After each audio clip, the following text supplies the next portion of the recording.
Today on Locked On Canadiens, is the Carey Price era over in Montreal? Plus a major-ish trade. The Canadiens have been making moves, and we've got some news. All of that's coming up on today's Locked On Canadiens. Your Locked On Canadiens, your daily podcast on the Montreal Canadiens. Part of the Locked On Podcast Network, your team every day.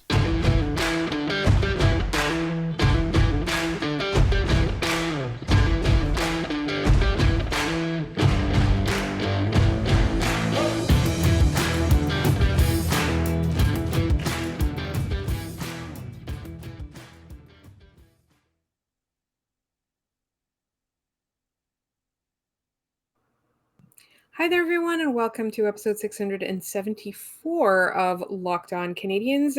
We are free and available wherever you get your podcasts every day or in the off-season every other day. And we're available on YouTube as well. And we're really lucky because we have some great sponsors that enable this to happen. So we'd like to thank BetOnline for today's episode. BetOnline has you covered this season with more props, odds, and lines than ever before. BetOnline is where the game starts. And today we are going to talk about potentially a game ending, and that's coming up a little bit later in the show. But first, obviously, the major news is the Montreal Canadiens have traded for Sean Monahan from the Calgary Flames and conditional first round pick. Now we're going to get into the conditions in the second segment because it's quite complicated, but on the face of it, the Montreal, it's quite complicated. And a big programming note, we had a lot of mailbag questions, a lot today, but we are going to switch them to next week. We're going to do it in the middle of the week, the Wednesday episode. So all of your mailbag questions, just hold on to them. We will be doing a mailbag episode on Wednesday. The reason is on Monday, Scott has something extremely special planned because I am off on Monday. My sister is getting married, so I'm having, the weekend to myself or to my family, as it were. So please tune in on Wednesday for the mailbag episode and tune in on Monday for Scott's extravagant surprise that I'm not going to spoil. Do not hype up the expectations here because I haven't finished working on everything for this yet. And because of this Monahan trade, I've had to push off working on those a little bit to at some point this weekend, but it is prospect related. It will be a good time. You can yell at me, maybe not meanly, but in the comments if you want to disagree or do your own rankings with something like this, but you will see what we have when we get there. But the Habs did a thing, and we waited 6 hours for it. The reason we waited 6 hours was because the conditions attached to that first round pick are about 700 pages long. We're going to get into that a little bit later. Here's a couple of things on the surface of this is the Canadiens have essentially taken on salary cap from a team that needed to shed it in exchange for a first round pick. That's the bulk of this transaction. There's future considerations. We all know that future considerations never materializes into anything. You're essentially trading Sean Monahan and a first round pick for nothing. Literally, the Flames got nothing. They got cap space. They're obviously signing Nazem Kadri, which is, I'm gonna say it's not a huge surprise to me. A lot of people were talking about how Lou Lamoriello probably has him signed and just isn't revealing it because he is the type of person to do things like that. But at the same time, Nazem Kadri in Calgary makes sense, especially since they were able to get Huberdeau and Weegar a couple weeks ago. It is now. The Flames are still going to try to compete. They're still going to try and contend. Sean Monahan is a promising player who has fallen off a steep cliff, or was a promising player that fell off a steep cliff. And I think one of the questions that people are going to ask is, are his injury troubles going to be resolved before long in Montreal? I've heard some things about him not being back until November. I've heard some things being about his career's over, essentially. From what I understand is Kent Hughes expects him to be ready by November. So he's starting the season on injured reserve and will likely need to skate and get back. So there is time. There is not an immediate rush for the Canadiens to get all their cap things in order here. And we will touch on why they're able to do this in the first place. Admittedly, the injuries are a bit concerning. Going back to 2017, he had surgery on 2 herniated discs, a groin surgery, 2 wrist surgeries in separate years. He had a hip surgery on his left hip and then his right hip in the last 2 years where he was struggling to walk or do anything, which one, why was he allowed to get to that point? And I look at Sean Monahan in this way is that for the Canadiens, if he's good, he's just more assets in the future. And if he's bad, who cares? The Habs are not trying to compete this year anyways. I think he'll bounce back a little bit. I don't think he's ever going to be the 34 goal guy that he was in Calgary. I don't think he's going to get those same line mates in Montreal. And I quite frankly don't think he's earned them. And Montreal's wings aren't quite what Calgary's were at their peak. They do not have a Matthew Tkachuk. They do not have a Michael Backlund or an Andrew Mangiapane. They do have some talented pieces, but, and we're going to talk a little bit about, what the future lies with the picks and everything here. I don't see Sean Monahan being like this amazing thing. And here's the thing is, if he is, Kent Hughes looks like a genius because he got him for literally nothing. Future considerations, which as Justin in the Eyes on the Prize Slack pointed out, they could just count Michael McNiven, who they traded for future considerations at the deadline, as that and just make this all one big trade and be done with it. An AHL goalie would have gotten them a first-round pick and Sean Monahan. Even if Monahan scores, 10 goals this year, you paid nothing for him in a year you're not competing. I hope he's able to get back. He's only 27, and it feels like he's been around forever in this league. And you don't want to see a guy fall off because his hips literally exploded and he couldn't walk and couldn't skate and couldn't take faceoffs. I'm working on the analysis right now for Eyes on the Prize with this. I think he's a candidate to be a useful bottom 6 piece. And Hughes said he's not totally against keeping him here, but I do think that the whole plan is you got 1 first-round pick for him. Can you boost that value enough and get something else for him at the trade deadline next year? Basically, he's gonna flip and then flipping him again, and that's now 3 first-round picks that Kent Hughes has acquired in very short order for the Canadiens. Not counting the one that he traded for Kirby Dach. Obviously, that's a little bit different, but I guess still counts. So it's 4 then, I guess. Sherrod. Regardless, it's a really good bit of business by Kent Hughes. It's just, and we'll get to this in the third segment, it's kind of sad the reason why he was able to make this happen. I think, that's the thing is that it's part, we're going to talk a little bit more about the Montreal side of it, but the Sean Monahan side of it for me is just, I hope that he's able to just get back to being a competent player on the ice. Like his injury luck has been so unfortunate, but I do remember him being a highly touted prospect and a player that I would have liked on this team. Not necessarily, you're not talking about an elite superstar, but you're talking about somebody who would have been a quite useful player. In the meantime, we do kind of have to talk a little bit about the other part of the return, which I think is the real prize, and that is the first rounder. Also, how are they going to fit Sean Monahan and Dadonov under the cap right now? It's a little bit of a mess, and I know we're going to talk about some LTIR Tetris, and that's all coming up in just one moment. But first, I want to remind everybody about our sponsor, BetOnline. BetOnline.net is the fastest and easiest way to check in on all your betting needs. Find all your favorite sports and events at the #1 online source for odds, lines, and games. Find reviews and news of every league, including Major League Baseball, NFL, NBA, NHL, combat sports, esports, and even golf. BetOnline continues to be the top online resource for all your sports wagering information, from live in-game betting, scores, and podcasts. They've got you covered. Head to BetOnline today or use your mobile device to learn more about all the action that's happening there right now. BetOnline, where the game starts.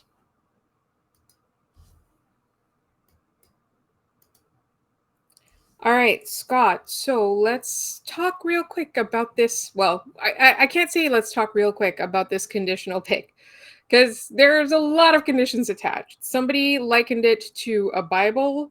Somebody said that even when they were writing programming language, there weren't that many what-if statements in that. I likened it to just, somebody had to transcribe 500 pages. There's the Charlie Day meme that I was not the only one to post. It's just a whole bunch. So can I give you the condensed version from the wonderful folks at Cap Friendly, who are far smarter than I will ever hope to be at anything Cap and CBA related? Go ahead. This is their version 2. You can find this on their Twitter, quote tweeted over the initial conditions that were released. Condition number 1, if Calgary's 2024 first round pick is between 20 and 32, Montreal has the option up until 48 hours before the NHL draft to take that pick. Scenario, in the event that Calgary receives Florida's 2025 first round pick, if both Calgary and Florida's picks are not top 10, Montreal will receive the better of the two picks in that first round of 2025. If Calgary's pick is top 10 and Florida's pick is not top 10, Montreal will receive Florida's pick instead in 2025.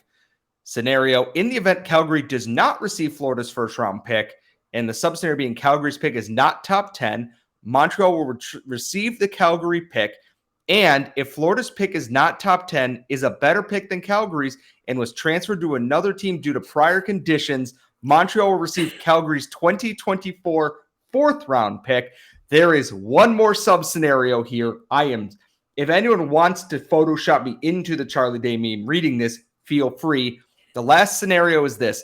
Sub-scenario, Calgary's pick is top 10. If Calgary's pick is first overall in 2025, Montreal will receive Calgary's 2025 third-round pick and the better of Calgary and Florida's 2026 first-round pick.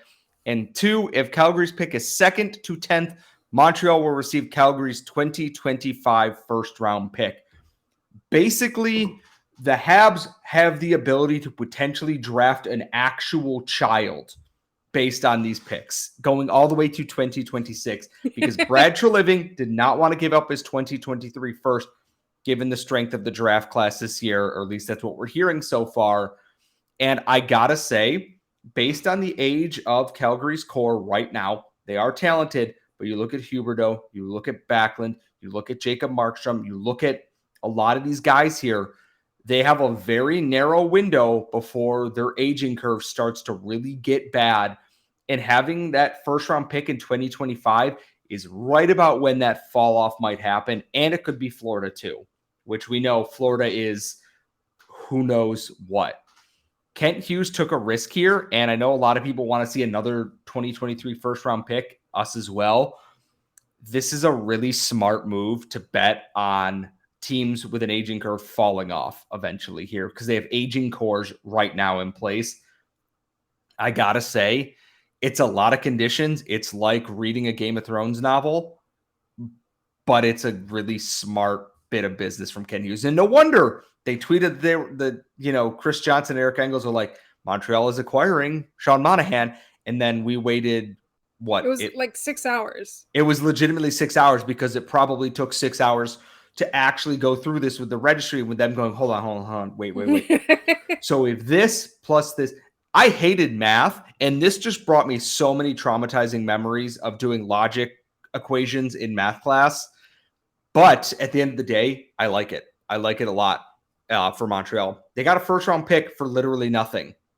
You can't beat that when you're a team that's rebuilding. You gave up nothing at most an AHL goalie, and you got a first-round pick and an NHL body. Remember, Shea Weber got an actual player, and Montreal managed to get a first for a guy who will play as well for nothing. It's a really, really smart bit of business from Kent Hughes, who clearly understands how this whole side works. And I am sorry for monopolizing like this entire segment so far. So one of our listeners and online friend, Emma Lilly, said, you couldn't pay me to read that entire thing. And I was like, well, Scott and I get paid to read this, and I still don't want to do it. So... I was elected to lead, not to read. Well, you did both right now. You led the segment and you read the conditions. I honestly, it took me a while to wrap my head around this, but essentially what is going on is Calgary is protecting a potential first overall pick, right?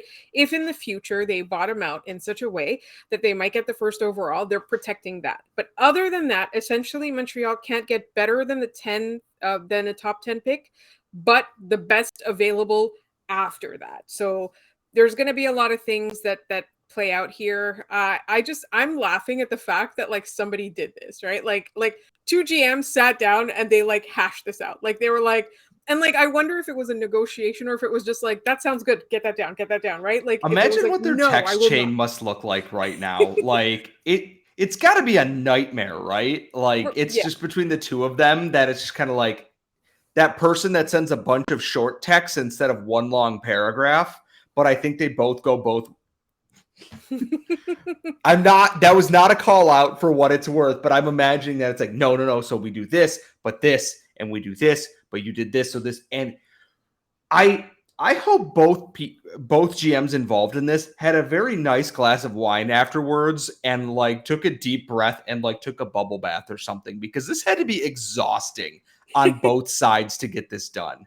Honestly, I just like, who even thought of that? Like the person who's going to get picked by this pick is probably not even born yet at this point.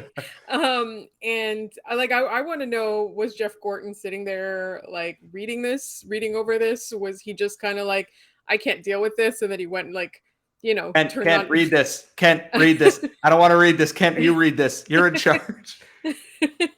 I just it's so funny. Well, the thing is, like Kent Hughes is a formal, like he studied as a lawyer, right? Like he became an agent, but he studied. So like there's got to be all kinds of language like this in his background. It's just that we're not used to it in the NHL. This is not something that we see often. I just think it's entertaining. Like at this point, even if the pick doesn't pan out, but it is a first rounder, so obviously we do know that there's a high likelihood that if the Canadiens develop whoever they pick well, and if things go well, they will end up with an NHL body, in like 20 years from now, in let's say 8 years, 5 to 8 years. I find that it's like a tidy bit of business. But now my question is, right now, like Sean Monahan's contract isn't great, and the Canadiens are kind of still not necessarily cap compliant. They're not at all right now. They're $6.1 million over the cap right now. Trust me, I looked. Right. There's a lot of red numbers that are very angry on cap friendly right now. So. Exactly. So you are allowed 10% overage before the season starts, and then there's all kinds of LTIR considerations. Sean Monahan himself will be on LTIR to start the season. So there's a lot of math at play, but one of the things that we learned today is going to have a huge effect going forward, and it is that Kent Hughes has announced that the news about Carey Price is discouraging. So we're going to talk about that, and we're probably going to be doing a little bit of crying, and all that's coming up in just one moment here on Locked On Canadiens. All right, so this is something that was not unexpected.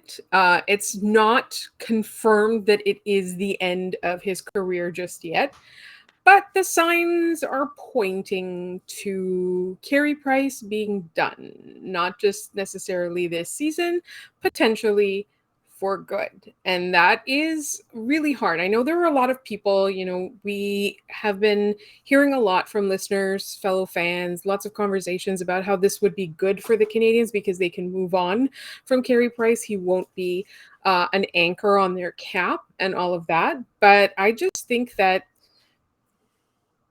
it's too soon for me. It's too soon for me to say goodbye to Carey Price in a Habs uniform. And so let's just say what the exact news was, is that Kent Hughes announced that the news about Carey Price was not encouraging, and he did not see him starting the season in Montreal, and said that there's a possibility that he won't play this season at all. So reading between the lines, that to me is Carey Price is done. There is a caveat to that, which I think is important, because initially it looked like he's not going to play at all. They don't anticipate him being able to play just through rehabbing his knee and doing the injection shots the platelet shots that he's been doing. If Carey Price wants to play again, he very likely needs major knee surgery, which we don't know how long that will put him out for, at least all of this season, and potentially even more. And for someone like Carey Price, that has to be the most frustrating thing. You just want to go out there and play. And at the same time, this is it's the biggest monkey's paw ever, is that The Canadiens will finally have cap space to sign Kirby Dach, Caden Primo, get under the cap and everything. But your franchise icon goaltender is now likely done for his career, barring miraculous recovery or a miraculous rebound after surgery. And at his age, I don't see it happening. And my biggest thing with all this is, what in the hell was he playing through in that playoff run that he played so well and he had this clearly debilitating injury? Same with Shea Weber. That we talk about Last Dance and everything a lot in the sport of hockey. This was actually legitimately a last dance for Carey Price and Shea Weber, and it just didn't happen. And for Price to go out the way that he has, I don't think he said himself he wanted to play as long as he was still capable of playing good hockey. And clearly he's not at that point. I'm glad he got to go out on a win, that 10-1 win over the Panthers. But it just feels like so sudden, and like we've been preparing for how many years at this point, that it's finally here and neither of us really know how to process it. It doesn't feel real for the Canadiens to not have Carey Price, even just waiting in the shadows to return at some point. It feels like, part of the house is missing. Like they just tore down one of the walls at this point. So it's sad. And obviously Carey Price will speak to the media at some point. I'm sure he's got to come for his physical before camp. We will learn more as, the season approaches. But for right now, for all the joy we had over the Sean Monahan trade and getting the first round pick and everything else that Kent Hughes has done so well, this feels like a gut punch through no fault of Hughes' own or Price's own. It's a tough pill. Yet I don't think anyone was actually truly ready for it as much as we've said we have been. Yeah, exactly. And that's the thing, is that like I'm on the record. I'm a huge fan of Carey Price, right? I know a lot of people are like, oh, it's time to move on, cap hit, blah, blah, blah, anchor contract, he's old, all of that. I am not ready. As a fan, I love Carey Price. And so for me to not see him in a Montreal uniform is going to be really tough. And I think what's going to be really, really tough is at the end, if the NHL does the same thing with Carey Price that they do with Shea Weber and not really allow him the chance to kind of go away in peace and make him jump through hoops. Eventually, Montreal is going to trade Carey Price's cap hit to another team, and he's not going to end his career in Montreal, and that's going to break my heart as well. I just think that, until he calls it on his own career, I'm going to hold out hope. And that's another programming note. We do have somebody that has a little bit of medical knowledge, obviously not particulars of Carey Price's case. He's not Carey Price's doctor. We have to caution that, but we do have somebody that we're going to be inviting on the show to ask questions like this too.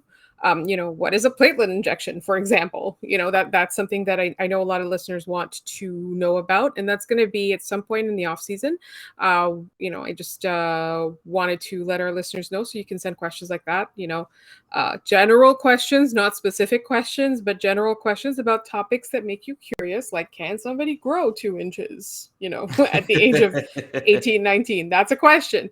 Or what is a platelet injection, or things like that, right? Like generalized questions about things to do with hockey. Please send them our way. You can email us at lockedoncanadiens@gmail.com, send them on Twitter, post them on the YouTube. Speaking of questions, our mailbag is obviously next week. It's going to be the Wednesday episode. So please, if you sent a question, don't worry, we're not neglecting it.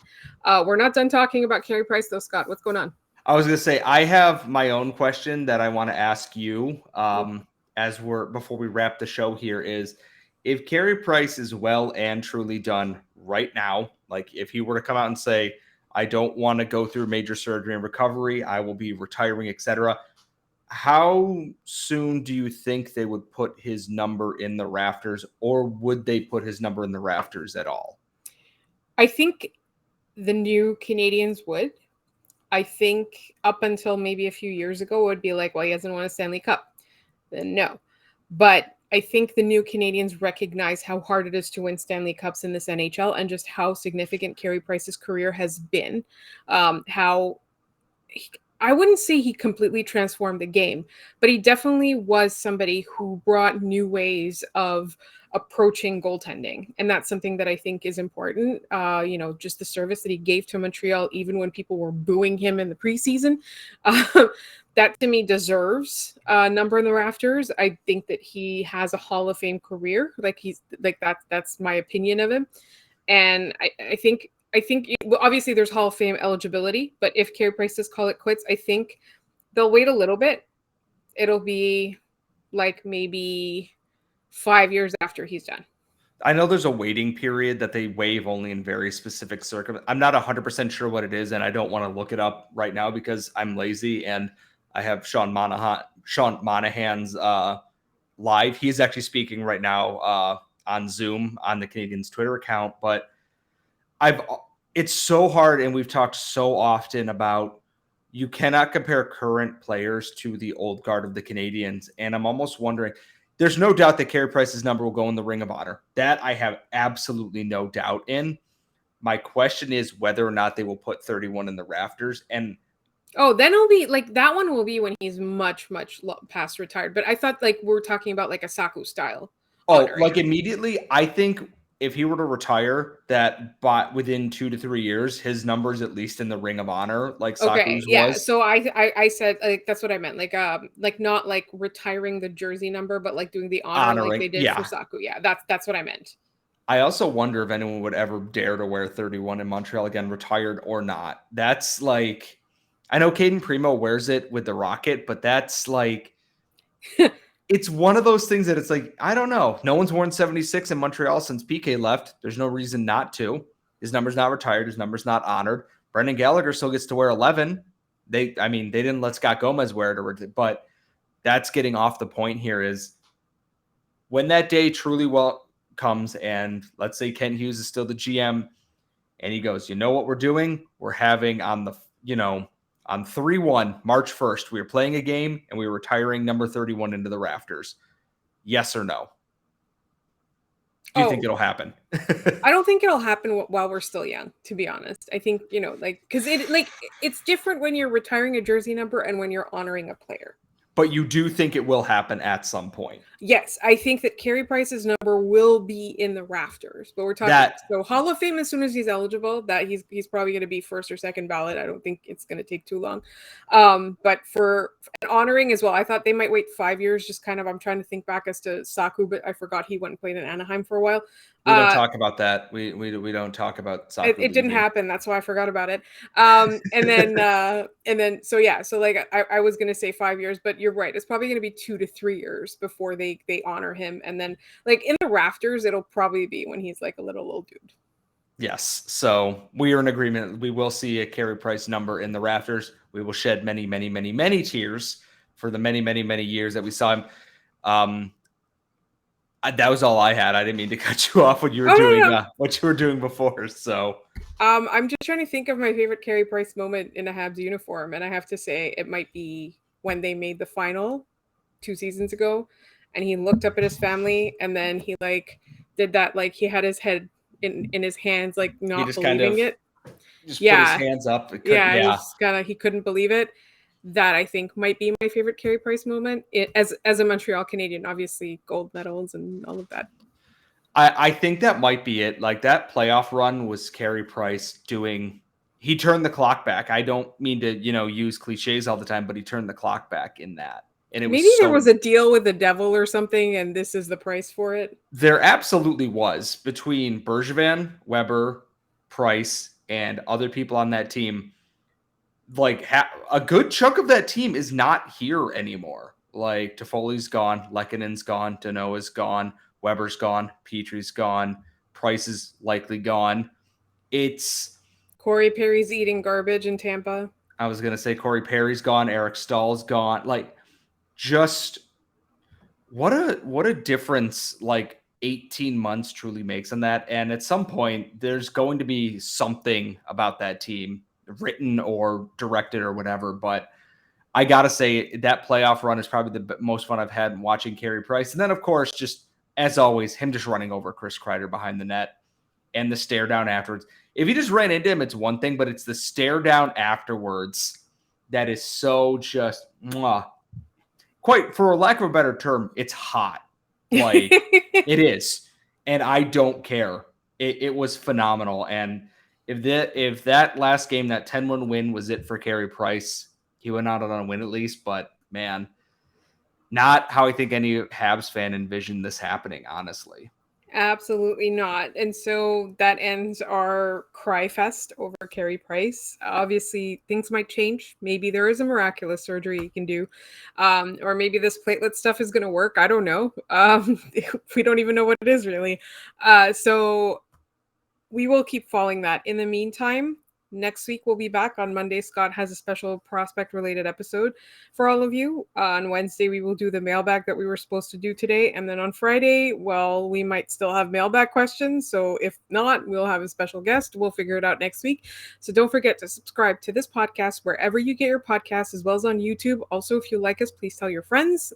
Share a link. We want people to know, to know we're around. If you like us, maybe other people will as well. And we're so grateful to all the support you've given us so far. Don't forget to be nice to each other in the comments. We do not like people abusing each other in the comments, being mean to each other. You're free to disagree with us, with other people, have different opinions. Our last episode sparked a lot of different opinions.